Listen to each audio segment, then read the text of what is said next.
first credit on the back of DTB was, I think, April 2001. So what first got you involved with DTB, and really what's kept you going? This is your 21st year of being part of the DTB family. What's kept you going? It was quite by chance. I used to chat with Emma Baker, a clinical pharmacologist, now a professor who was working at St George's, and she worked with Jo Congleton, who was one of the earlier editors of DTB. And Emma and I used to talk about published clinical trials when we were on conferences. And I remember I was quite opinionated about the value of those trials. So one day out of the blue, I got a call from Jo Congleton and asking me to be involved. And having been, an avid reader, and I filed all my DTBs in my file that popped through the door from medical school on, it was like a real opportunity to become involved. So 21 years later, I'm still involved. I do think much of what is published and what we read has an agenda behind it, both in medical and non-medical press.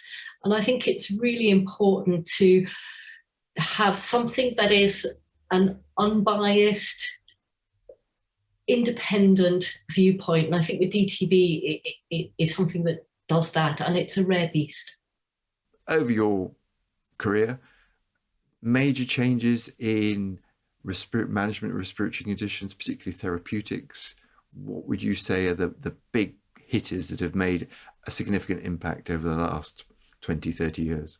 So I've been practicing respiratory medicine for some time now and seen some changes in therapeutics. And one of the major changes, I would say, is the recognition of the value of non-drug therapies, and in particular, pulmonary rehabilitation.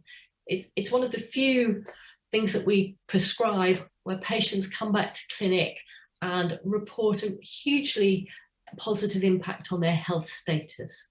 In terms of getting the best use of inhalers, as they are widely used, they do form a key part of therapeutics.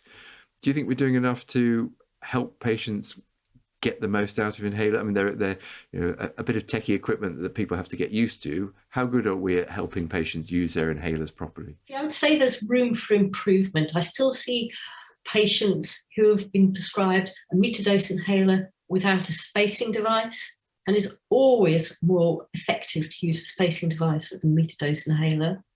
And I do know there are respiratory reviews happening where there isn't a visual check on inhaler technique. However, I think that the message of the importance of inhaler technique and checking this is getting through. So I think things are going in the right direction.